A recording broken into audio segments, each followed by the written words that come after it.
신윤계 희생안을 둘러싸고 국민의힘 지도부와 갈등을 빚었던 이뇨한 혁신위원회가 활동 기한을 채우지 않고 조기 해산을 발표했습니다. 그동안의 활동을 절반의 성공이라고 평가하면서 나머지 절반은 당에 맡기겠다고 했습니다. 더불어민주당은 공천 룰을 결정할 당원 개정안 논의에 들어갔습니다. 비명계의 비판 목소리가 커지는 가운데 이낙연 전 민주당 대표는 YTN에 출연해 이재명 대표와 보여주기식 만남은 하지 않겠다고 말했습니다. 내년도 전공의 모집 결과 이른바 빅5 대형 병원에서도 소아청소년과 산부인과 등 필수 의료과 모두 미달 사태가 났습니다. 의사단체들은 의대 정원 확대에 반대하며 릴레이 1인 시위에 돌입했습니다. 부동산 가격이 내려가면서 우리나라 가구의 평균 자산이 통계 작성 이후 역대 처음으로 감소했습니다. 반면 가구 평균 소득은 늘었고 분배는 개선됐습니다.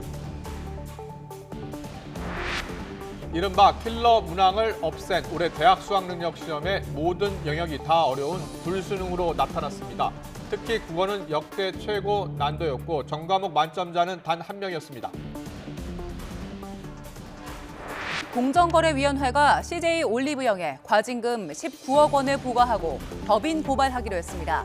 납품업체들의 경쟁사 행사에 참여하지 말 것을 강요하고 할인 행사용으로 싸게 납품받아 팔아 차액을 가로챈 혐의입니다. 더 뉴스 이어갑니다.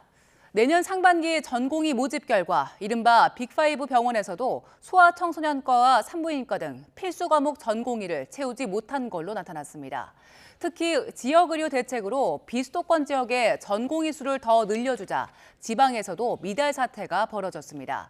전국 60개 수련병원이 어제 전공의 모집을 마감한 결과 소아청소년과는 60개 병원 가운데 42곳이 지원자가 없었고 빅5 병원 가운데 하나인 세브란스 병원도 정원 10명에 지원자가 1명도 없었습니다. 산부인과의 경우도 세브란스 병원은 0명이고 가톨릭 중앙의료원과 아주대병원 등에서 정원을 채우지 못한 걸로 나타났습니다. 흉부외과 역시 서울대병원에서 4명 정원에 1명만 지원하는 등 주요 대학병원들도 정원 미달 사례가 속출했습니다.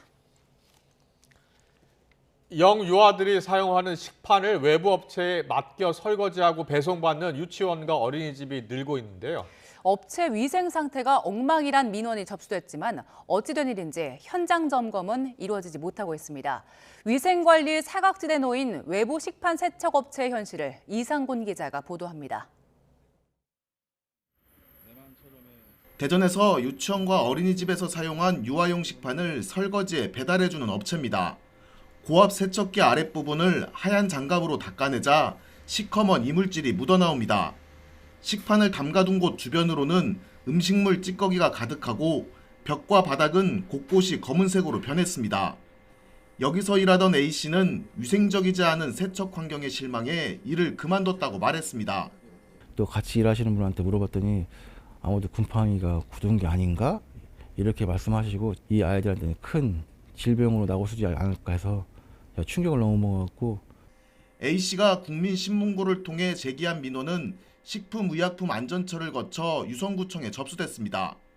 하지만 구청은 곧바로 지도점검을 나가지 못하고 난감해하고 있습니다. 식판 세척업체가 식품 관련 영업신고 대상이 아니어서 식품위생법상 행정처분을 내릴 근거를 찾지 못했기 때문입니다. 특히 세척장 업종이 자유업종이다 보니 위생 상태에 대한 식품위생법상 구체적인 행정처분 근거가 부족한 실정입니다. 이에 대해 상급기관의 직권 해석 등을 요청할 예정이고요. 다른 법에 따른 지도점검이 가능한지 여부를 부서별로 지금 협의 중에 있습니다. 대전시 교육청도 식판 세척 업체에 대해 별도의 위생점검은 하고 있지 않다고 밝혔습니다. 식판 세척과 배식이 한 곳에서 이루어지는 집단급식소는 영양사 말고도 식약처와 지자체, 교육청이 위생을 관리하고 있습니다. 하지만 식품을 다루지 않는 세척 위탁업체는 관리 사각지대에 있었던 겁니다. 전문가들은 어린 영유아들이 음식을 담아 먹는 식기인 만큼 외부 대행업체에 대한 영업기준을 명확히 하고 행정적 관리 책임을 논의해야 한다고 지적했습니다. 법적으로 아직은 명확하게 되어 있지 않은 상태에서 회사는 기하급수적으로 늘어나고 있고 또 그거를 관리 감독하고 있는 업무 자체는 부재되고 있는 상태에서 가장 피해를 보는 건 원아들이라고 생각이 됩니다. 전문가들은 또 어린이집과 유치원에서 업체 홍보물만 믿지 말고 작업 현장을 직접 확인하는 것도 아이들의 건강을 지키는 길이라고 조언했습니다. YTN 이상군입니다. 유아용 식판 세척 업체에 대한 위생관리가 사각지대에 있다는 YTN 보도와 관련해 식품의약품안전처가 문제 시정을 위한 지침을 마련하겠다고 밝혔습니다. 식약처는 식품위생법 3조에 따라 누구든지 영업에 사용하는 기구와 용기, 포장은 깨끗이 관리해야 할 의무가 있어서 식판도 청결히 관리돼야 한다며 비위생적으로 취급할 경우 행정처분 대상이 될 수 있다고 설명했습니다. 이어 어린이집 등 집단급식소의 식판 세척 위탁 현황 등에 대한 실태 조사를 바탕으로 관리 지침을 마련하고 위생적으로 관리될 수 있도록 조치하겠다고 말했습니다. 또 집단급식소가 식판 세척을 외부에 위탁하는 경우에는 식판의 위생 상태 등을 확인한 뒤 사용하도록 안내하고 이행 여부를 확인할 계획이라고 덧붙였습니다. 2024학년도 대학 수학능력시험은 국어와 수학, 영어 영역 모두 지난해 수능보다 어려웠던 것으로 나타났습니다. 한국교육과정평가원이 발표한 수능 채점 결과를 보면 올해 표준점수 최고점은 국어가 지난해보다 16점 오른 150점, 수학은 지난해보다 3점 높은 148점으로 확인됐습니다. 절대평가인 영어 1등급은 전체 수험생의 4.71%로 지난해보다 3.12%포인트 줄었습니다. 이른바 킬러 문항을 없앤 올해 수능에서 표준점수 최고점이 높아지고 1등급 비중은 줄면서 변별력을 확보했다는 평가가 나옵니다. 국어와 수학, 탐구 영역 모든 문제를 마치고 영어와 한국사 1등급인 수능 만점자는 졸업생 응시자 1명으로 확인됐습니다. 학교폭력 발생 시에 이 사안 조사를 전담하게 될 학교폭력 전담관이 신설됩니다. 학교폭력 전담관은 퇴직 경찰관이나 교원이 위촉되는데 모두 2,700명을 목표로 내년 3월 1일부터 순차적으로 확보해 나갈 계획입니다. 교육부는 이에 따라 학교폭력 발생 시에 학교폭력 전담관이 관련 사실 조사를 전담하고 자체 해결이 가능한 사안의 경우에 피해 학생의 동의 시에 학교가 처리하되 그렇지 않으면 학교폭력 대책심의위에서 심의를 요청하게 된다고 밝혔습니다. 가구의 평균 자산이 통계 작성 이후 처음으로 감소했습니다. 또 가구 소득은 늘었고 분배는 개선된 것으로 나타났습니다. 취재기자 연결합니다. 오인석 기자. 네. 지난해와 올해 가계의 자산과 부채 규모를 파악하는 통계 자료가 나왔죠. 어떤 내용이었습니까? 네, 통계청과 금융감독원, 한국은행이 공동으로 가계의 자산과 부채, 소득, 지출 등을 통해 가구의 재무 건전성을 파악하고 경제적 삶의 수준과 변화를 알아보는 가계금융복지조사 결과를 발표했습니다. 올해 3월 말 기준으로 가구의 평균 자산은 5억 2,727만 원으로 1년 전보다 3.7% 감소했습니다.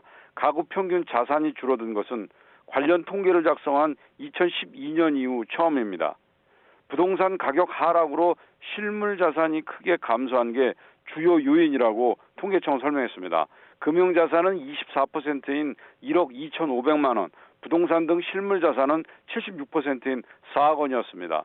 소득 상위 20% 가구 자산이 전체의 44.6%를 차지했습니다.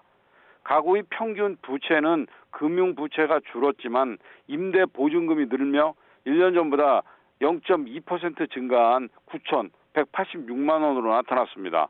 금융부채가 73%인 6,700만 원, 임대 보증금은 27%인 2,492만 원이었습니다. 지난해 가구 평균 소득은 근로사업소득 증가로 1년 전보다 4.5% 늘어난 6,762만 원이었습니다. 고용상황 개선 등의 영향으로 근로소득이 6.4%, 사업소득은 4.0% 늘어난 반면 코로나 지원금 감소로 공적 이전 소득은 4.8% 줄었습니다. 비소비 지출은 1년 전보다 8.1% 증가한 1,280만 원으로 세금이 4.1%, 이자 비용은 18.3% 늘었습니다. 이자 비용은 관련 통계 작성 이후 가장 높은 증가율을 기록하며 274만 원으로 나타났습니다. 주요 분배 지표는 개선됐습니다. 진위 계수는 0.324로 2021년 대비 0.005포인트 감소했고 5분위 배율은 5.76배로 0.07배 포인트 줄었습니다. 지금까지 통계청에서 전해드렸습니다. 감사원이 서해 공무원 피격 사건과 관련해 연루된 공무원 13명을 징계 등 조치하기로 최종 결정했습니다. 징계 대상에는 현역 해군 장성과 통일부와 해경의 고위 간부 등이 포함됐습니다. 해군 장성은 서해 공무원 실종 사실을 확인하고도 탐색 작전 등을 제대로 수행 안 했고, 통일부 간부는 국정원 등으로부터 공무원이 안전과 생명을 위협받고 있는 상황을 파악하고도 장 차관에게 보고를 안 했다고 감사원은 설명했습니다. 해경 간부들은 객관적 증거도 없이 서해 공무원을 도박 중독자로 단정하고 월북자로 몰아간 잘못이 있다고 감사원은 밝혔습니다. 문재인 전 대통령의 책임 소재에 대해서는 따로 언급하지 않은 걸로 전해졌습니다. 지난 2018년 충남 태안 화력발전소에서 비정규직 노동자 고 김용균 씨가 사망한 사고와 관련해 안전조치를 소홀히 한 혐의로 재판에 넘겨진 원청업체 대표에게 무죄가 확정됐습니다. 대법원은 오늘 산업안전보건법 위반과 업무상 과실치사 혐의로 기소된 한국서부발전 김병숙 전 대표에게 무죄를 선고한 원심 판결을 확정했습니다. 한국서부발전 하청업체 한국발전기술 소속이던 김용균 씨는 지난 2018년 12월 석탄 운송용 컨베이어 벨트에 끼어 숨진 채 발견됐습니다. 검찰은 지난 2020년 김 전 대표와 원청, 하청 임직원 등 14명을 기소했지만 1, 2심 모두 김 전 대표가 컨베이어 벨트의 위험성을 구체적으로 인식하지 못했다는 이유 등으로 무죄를 선고했습니다. 공정거래위원회가 CJ 올리브영에 과징금 19억 원과 시정명령을 부과하고 법인 고발을 결정했습니다. 납품업체들에게 경쟁사 행사에 참여하지 말라고 강요하고 할인 행사용으로 싸게 납품받아 팔아 차액을 가로챈 혐의인데요. 다만 제재 수위가 더 높은 시장 지배적 지위 남용 혐의는 인정하지 않았습니다. 공정위의 브리핑 들어보겠습니다.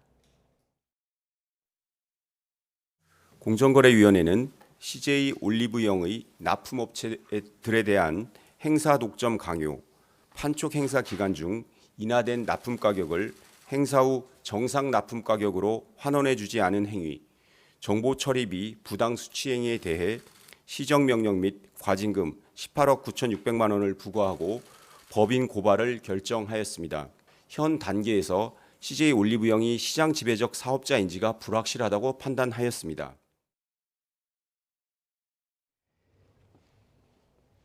중국 알리바바 그룹의 해외 직접 구매 플랫폼 알리익스프레스가 가품 판매 방지를 위해 앞으로 3년 동안 지적재산권 보호 강화에 100억 원을 투자하기로 했습니다.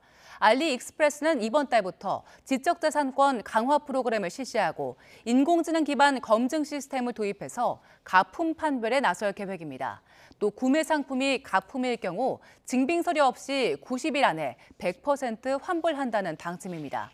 알리는 최저가 전략으로 국내 이커머스 시장을 공략하고 있지만 짝퉁 판매와 불량 상품 등의 논란이 계속됐습니다. 김포시가 서울특별시로 편입되기 위한 행정 절차 이행을 본격화합니다. 김포시는 이달 중 행정안전부에 서울시 편입과 관련해 주민투표를 실시를 건의할 예정이라고 밝혔습니다. 주민투표는 지난달 국회에서 국민의힘 의원들이 김포 서울 편입을 위해 발의한 경기도와 서울특별시 간 관할구역 변경에 관한 특별법 제정을 위한 법적 절차입니다. 김포시는 지난 7월 군위군의 대구시 편입 등 기존 사례를 참고해서 김포만을 대상으로 주민투표를 건의할 계획입니다. 서울시가 추진하는 기후 동행카드에 김포시도 참여하기로 했습니다. 오세훈 서울시장과 김병수 김포시장은 두 도시가 공동 생활권이라면서 시민 편익을 최우선에 두겠다고 했습니다. 들어보겠습니다. 앞으로도 서울시는 시민의 편익을 최우선으로 생각하면서 수도권 교통 발전에 새로운 혁신을 만들어가기 위해서 김포시와 계속 긴밀하게 협력해 나아가겠습니다. 김포시의 서울 편입을 위한 또 다른 하나의 성과라고 볼 수 있고요. 서울시와 이제 공동 생활권으로서 공유할 수 있는 다양한 혜택들을 또는 제도들을 김포 시민들에게 제공하는 것은 정말 필요한 일이라고 봅니다. YTN 김영수입니다.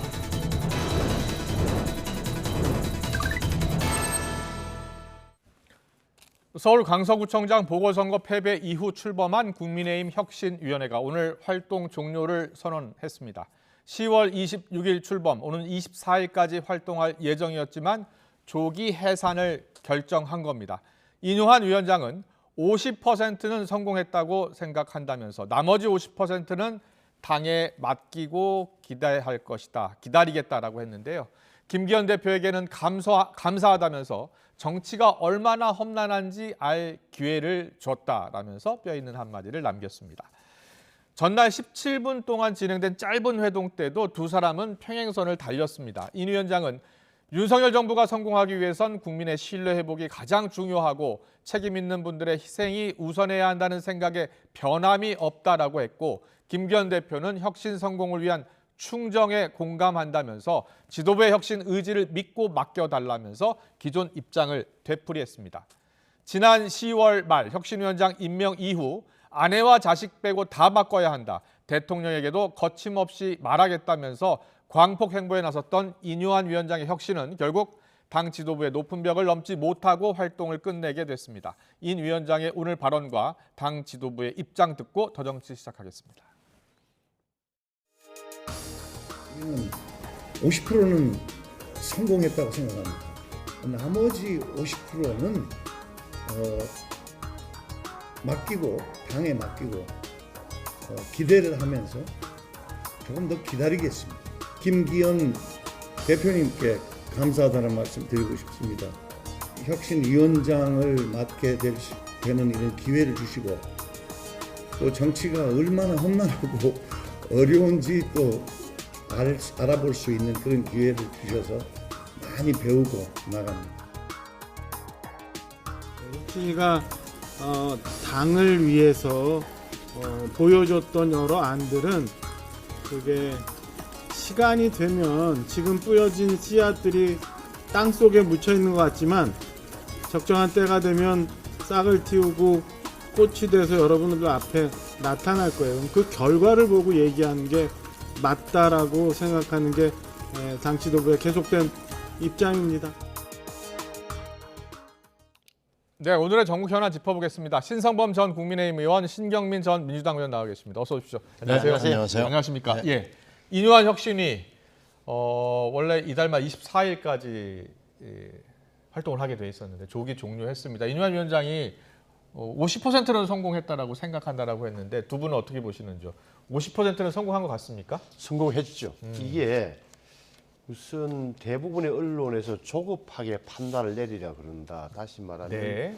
김기현 대표가 이기느냐, 인효한 위원장이 이기느냐 이런 시각에서 보면 네. 인효한 위원장의 안이 안 받아들였기 때문에 인효한 실패다라고 보는데, 전무 아니면 뭐 이런 시각에서 보는 것 같은데, 제가 보기에는 오히려 이것은 이상주의자와 현실론의 싸움이기도 했던 거예요. 예. 인효한 위원장이 했던 말이 한마디도 틀린 게 없어요. 그런데 현실에 들어가면 벽이 있는 거예요. 당장 중진들의 험지 출마로만 하더라도 대표를 포함해서 국회 예산도 처리 안 된 마장에 김기현 대표가 불출마를 선언하고 해본들 의미가 없는, 정치 전략적으로도 선거 전략으로도 타이밍도 안 맞는 거예요. 그래서 이거는 오히려 김기현 대표가 저는 분명히 내가 거치를 내가 결정할 겁니다, 기다려 주십시오 하면서 당내 사정, 정치 상황을 인효한 위원장에 설명했을 테고, 거기에 대해서 인효한 위원장은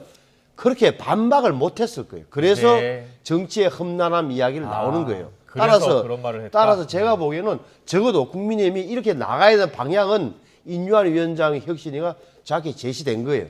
실현되느냐 안 되느냐는 좀 더 시간을 두고 평가해야 된다는 저 대변인 말이 현실적으로 맞는 거예요. 그렇군요. 인효한 위원장의 저 혁신 50% 성공 일리가 있다. 그리고 대변인의 답변 역시 좀 기다려야 된다, 이렇게 이야기를 하는데, 신경민 의원 생각은 어떠세요?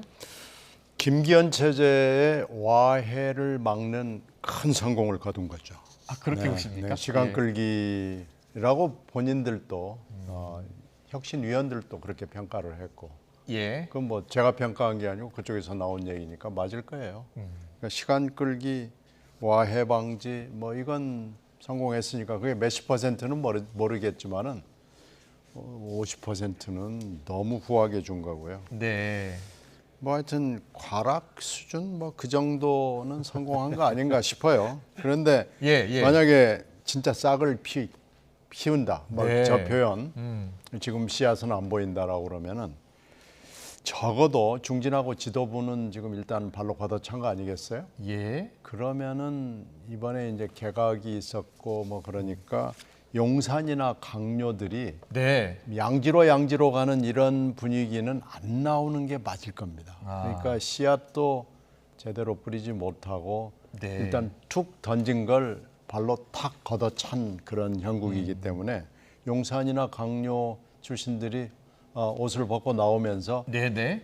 음지로 가겠다는 사람이 지금 없는 거 아니에요. 오히려 외부에 있는 예. 이수영 교수 같은 이가 내가 뭐 험지로 가겠다. 거기가 진짜 험지인지 아닌지는 잘 모르겠어요. 그러나 네. 하여튼 내가 수원에 험지로 가겠다라고 지금 얘기를 하는 수준까지 왔기 때문에 씨앗이 과연 뿌려진 건가?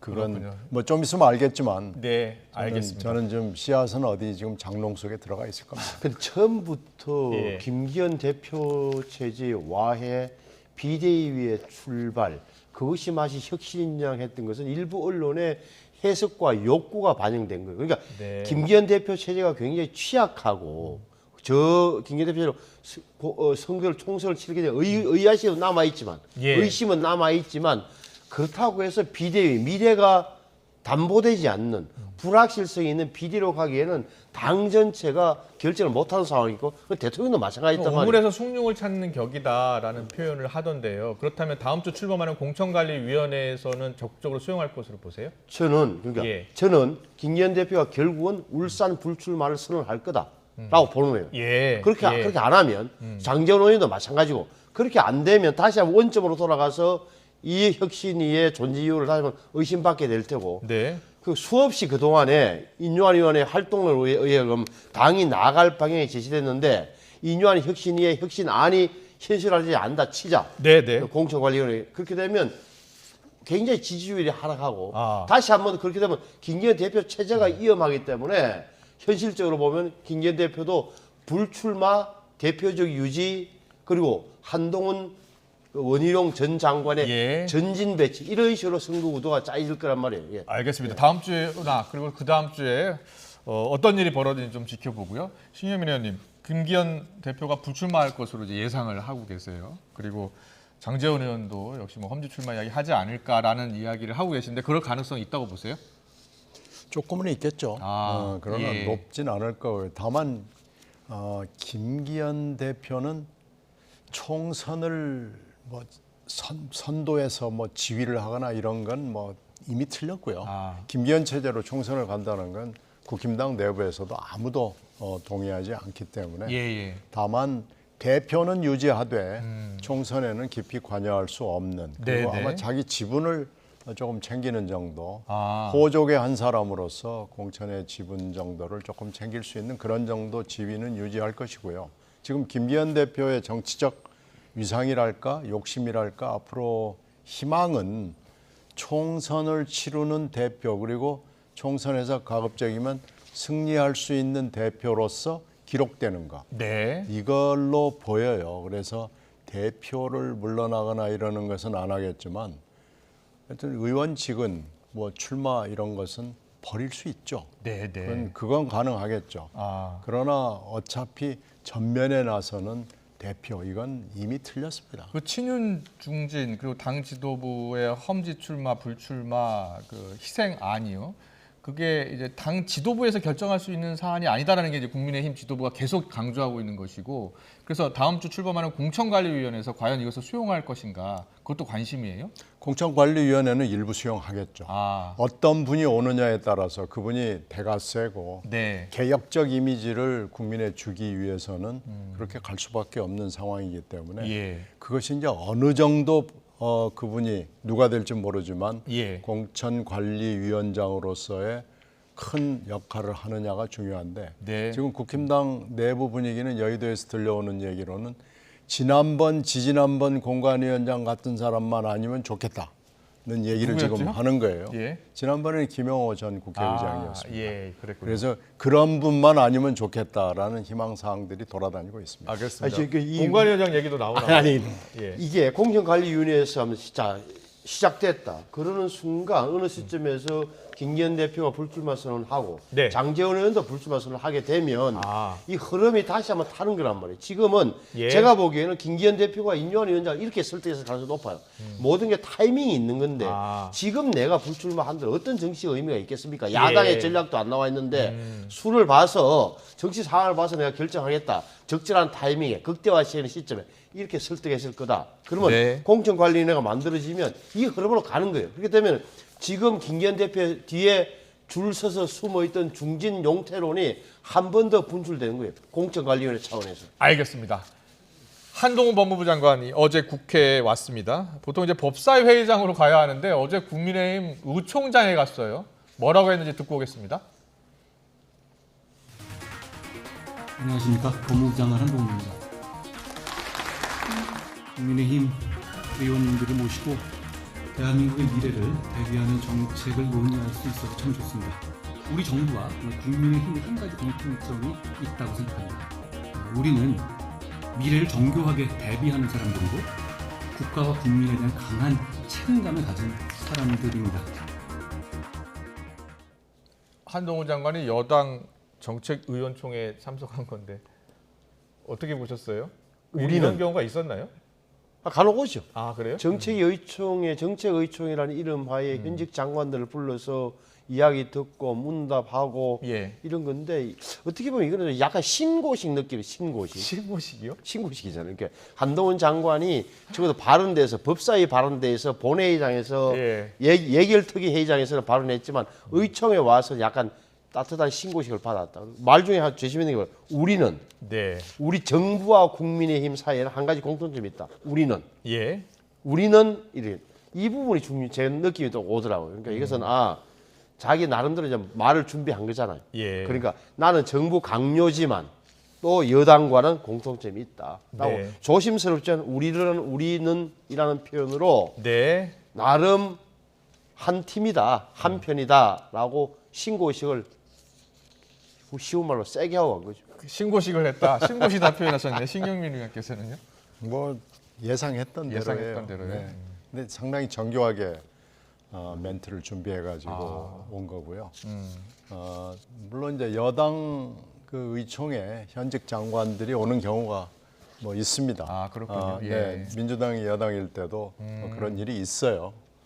야당 의총에는 이제 오는 경우를 저는 본 적이 없습니다. 그래요? 예전에 있었는지는 모르겠지만 저는 개인적으로 본 적이 없어서 앞으로는 만약에 여의도 정치가 정말 고급화를 지향한다면 여야당 의총에 장관들이 와서 여러 가지 정책도 설명하고 설득도 하고 뭐 그러는 모습을 보는 게 사실은 맞겠죠. 언제쯤 등판할 것 같습니까?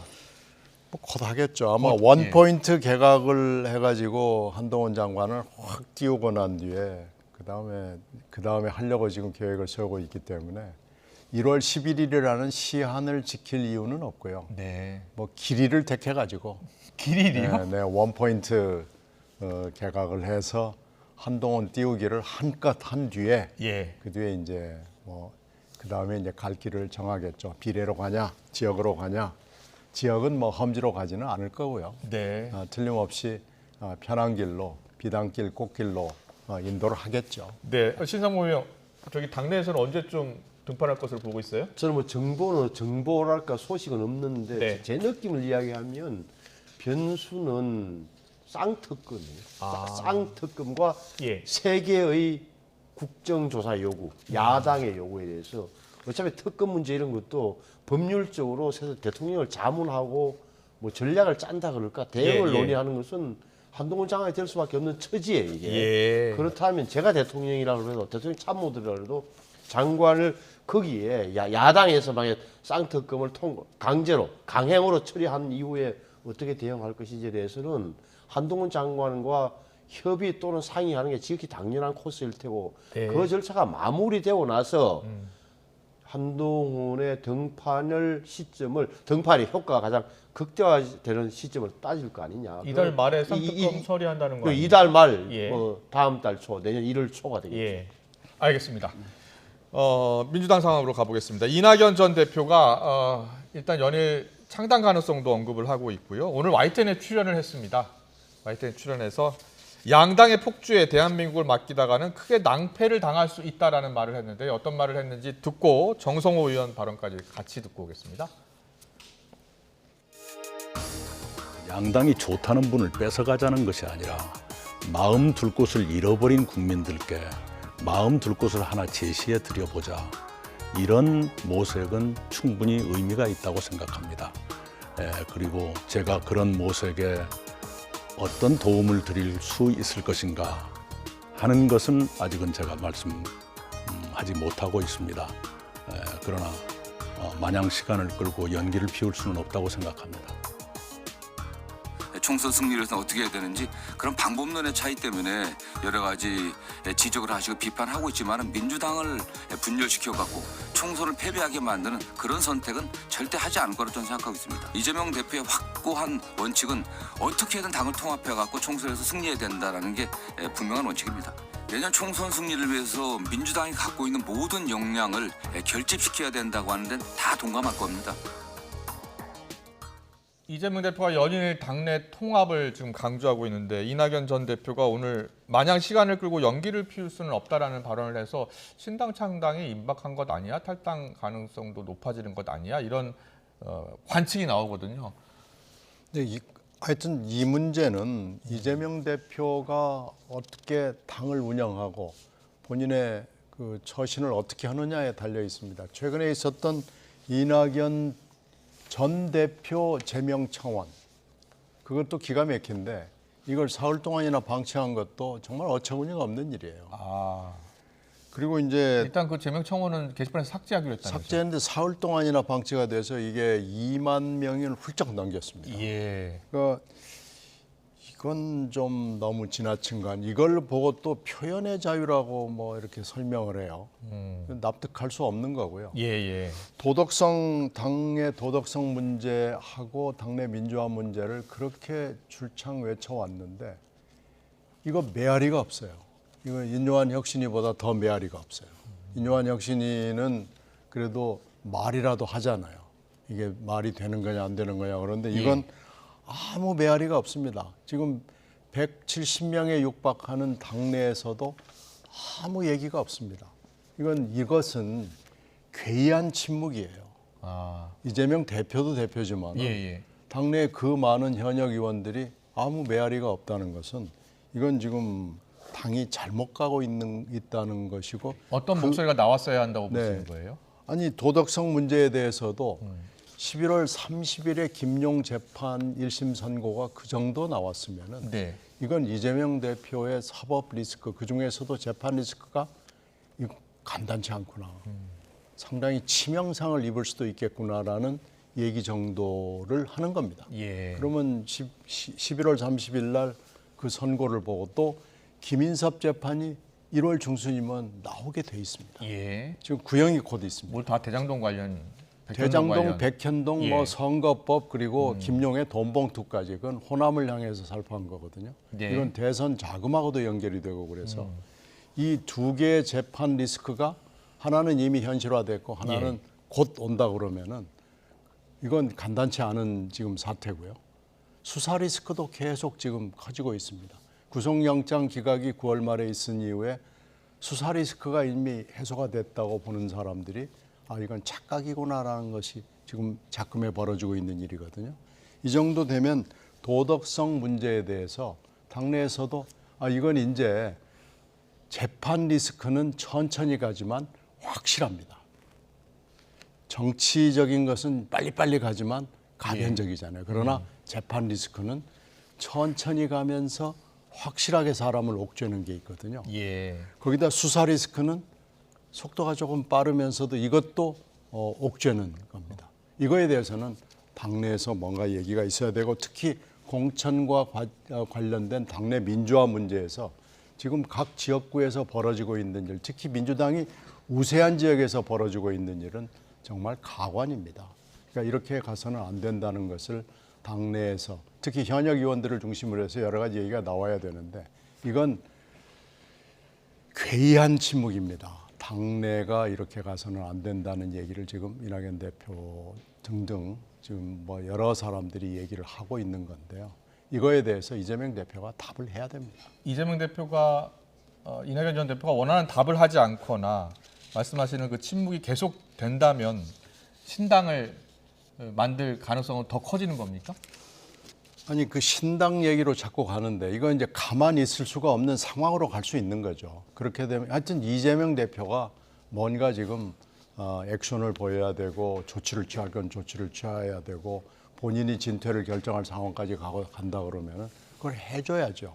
이렇게 괴이한 침묵이 계속되는 것은 민주당은 물론이고 앞으로 선거를 위해서 전혀 도움이 되지 않습니다. 정성호 의원은 민주당을 분열시켜서 총선을 패배하는 그런 선택은 하지 않을 것으로 생각하고 있다고 이야기하고 있거든요. 당시도 그렇고. 기대하는 거겠죠. 기대하는 거지만 어떻게 돌아갈지는 사실 아무도 모릅니다.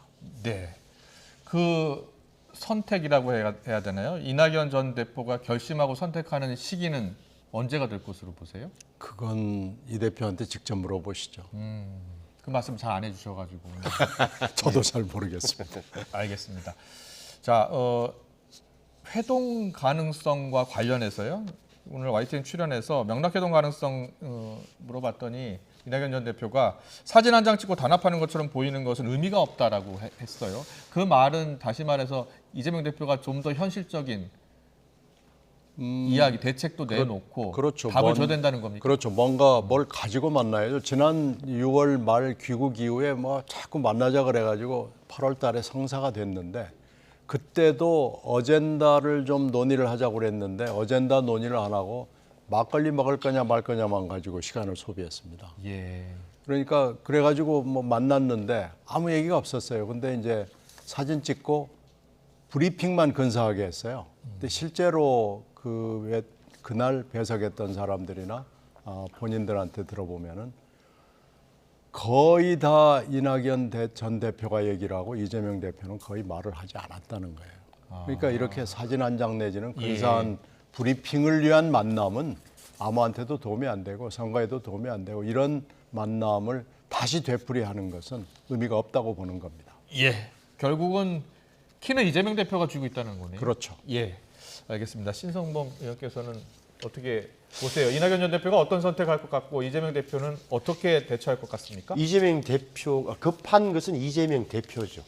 잘못하면, 잘못 삐끗하면 이낙연, 김부겸, 정세균 여기에 손학규 이런 분들께 다 뭉치게 되면 이것은 당내 위협 요인이 되죠. 물론 당은 완벽하게 장악하고 있지만 당내 이런 소리가 올라온다는 자체가 부담스러운 대목이기 때문에 진물을 해야 되잖아요. 만났는데 예를 들면 이낙연 전 대표가 제발 재명인의 말 2장부터 내려놓으시라고 할 경우에 어떻게 할 것인지 뭐 이렇게 하는 건데 제가 보기에는 글쎄 이재명 대표가 어떤 선택을 할지 모르겠어요. 다만 이번에는 뭘 가지고 가서 이낙연 전 대표를 설득하는 게 좋을 거다. 이낙연 전 대표 입장에서도 당을 못 떠날 겁니다. 떠나기가 어려운 구조예요. 다만 좀 뭐랄까 명색이 뭘 줘야 될 거 아니에요. 네. 그래서 뭘 줘야 될 거라고 보세요? 그러니까 구두 약속이든 뭐든 명시적이든 뭐든 당을 운영하는 데 있어서 지금처럼 독선 독단으로 하지 않고 협의하겠습니다라든지 거기도 거취 표명이 포함된다고 보세요? 나중에 괜찮은 거취 표명은 지금 말이야 좀 논리적으로 안 맞다고 봐요. 지금 민주당. 근데 어떤 일이 생기면 아주 위험해지면 이재명 대표는 언제든지 대표를 던져도 되는 사람이잖아요. 왜? 이미 2중 3중의 안전장치를 해놓고 있잖아요. 네. 자기가 영향력을 행사할 만한 사람이 후임 당대표로 임명될 수 있도록 선출될 수 있도록 만들어놨기 때문에 필요하면 그런 정책 선택을 결단으로 포장해서 할 사람이라고 보죠. 알겠습니다. 오늘 간단하게 유동규 본부장이 교통사고 당했었잖아요. 그래서 병상 사진을 공개하면서 사실을 사실로 말하는 게 의무라는 이야기를 했는데 여기에 관련해서 정성호 의원이 이재명 대표를 악마화하려는 나쁜 술책이다라는 표현을 썼어요. 유동규 본부장 어제 교통사고 또 병상 사진 공개 어떻게 보고 계세요? 지금 이건 아무래도 조사가 선행돼야 되는 건데 그 뭐 1차선으로 화물차가 들어갔다는 부분은 참 이상하긴 해요. 그런데 아무 지금 근거도 없이 뭐 이런저런 주장을 하기에는 팩트가 지금 너무 정리가 안 돼 있는 것 같습니다. 네, 그래서 경찰은 차로 변경 과정에서 네. 사고고 현저성 고의성 없어 보여라는 네, 1차 판단이 나온 것 같아요. 일단 뭐 이 사실관계를 더 좀 파악을 해서 분명하게 얘기를 하는 게 좋을 겁니다. 네. 아니 사회 분위기가 저도 그렇잖아. 이게 설마 이런 일이 또 뭐 고의적으로 생겼겠어? 근데 많은 사람들이 그 소식을 듣자마자 불안해하면서 뭐 있는 거 아니야? 6명, 7명째인데 이렇게 의심하는 것. 그러니까 이재명 대표와 연루된 사람들이 모두 다 의문사를 당하고 일이 생긴다는 것. 실체와 상관없이, 사실과 상관없이 이런 생각을 하게 되는 이 자체가 이재명 대표로서는 부담스러운 사회 분위기죠. 네, 알겠습니다. 오늘 정치권 이슈는 여기까지 듣겠습니다. 신성범 전 국민의힘 의원, 신경민 전 민주당 의원과 함께했습니다. 잘 들었습니다. 고맙습니다. 네, 고맙습니다.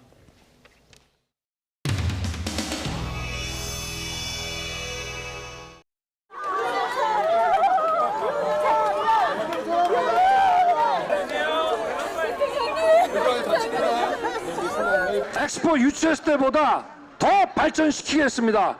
약속 지키겠습니다, 여러분. 걱정하지 마십시오. 그럼 우리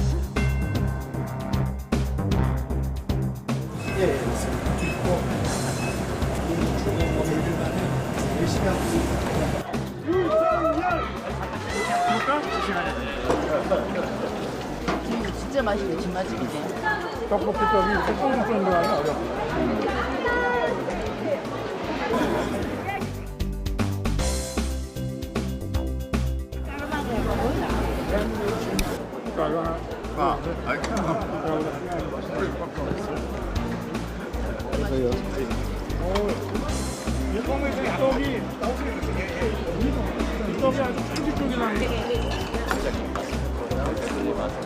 간술 좀 먹으면 제주국밥으로 그러니까.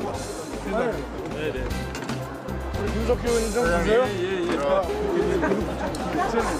좀 뒤에서 마시세요. 준비하고 있는 저 윤여 덕분에 상당히 안 먹었어요.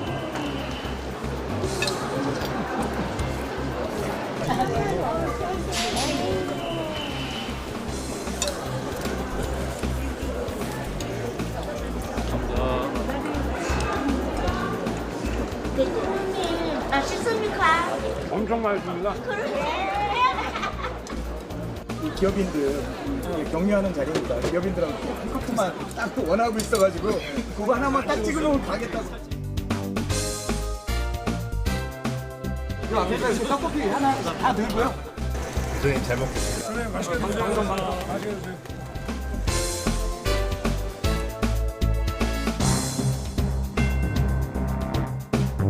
튀겨가지고 직접 튀기다 만듭니다. 아, 예. 고구마. 예. 미국하고 준비하시느라 고생 많으셨죠? 그러나 맛도 부산도 발전시킬 테니까 걱정하지 마시고. 네. 열심히 하겠습니다. 네, 감사합니다. 고생하세요. 네, 고맙습니다. 많이 드셔가세요. 건강식이에요. 식사를 너무 많이 하고 오셨나 본데. 많이 먹어요. 아, 그러셨어요. 건강식품 여기 다 있는데 잘 힘내십시오. 아, 예. 잘하셨습니다. 예.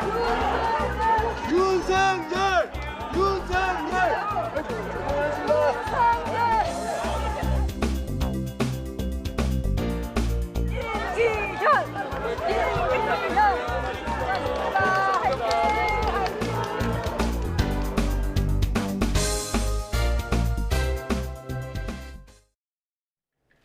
연일 겨울답지 않게 온화한 날씨가 이어지고 있습니다. 내일은 오늘보다 기온이 더 오르겠고요. 한낮에는 초봄처럼 따뜻하게도 느껴지겠는데요. 내일 서울 낮 기온은 16도로 예년 기온을 11도가량이나 크게 웃돌겠습니다. 내일도 전국이 대체로 맑겠지만 오후부터 밤사이 강원 북부 내륙과 산간에는 비가 조금 내리겠습니다. 또 동해안 지역에는 건조특보 속에 바람도 강하게 불겠는데요. 불씨 관리도 철저히 해주셔야겠습니다. 내일 아침 기온은 오늘보다 1도에서 6도가량이 높겠습니다. 서울이 7도, 대전이 5도, 대구는 3도에서 출발하겠고요. 낮 기온도 오늘보다 4도에서 많게는 8도나 높아서 따뜻하게 느껴지겠습니다. 서울이 16도, 대전은 19도, 광주는 20도까지 크게 오르겠습니다. 남은 한 주간 전국이 대체로 맑겠고요. 당분간은 예년보다 온화한 날씨가 이어질 전망입니다. 지금까지 날씨 정보였습니다. 네, 이슈를 더 쉽게 전해드리는 더 뉴스, 내일은 더 준비하겠습니다. 잠시 뒤에는 뉴스큐가 방송됩니다. 시청해주신 여러분 고맙습니다.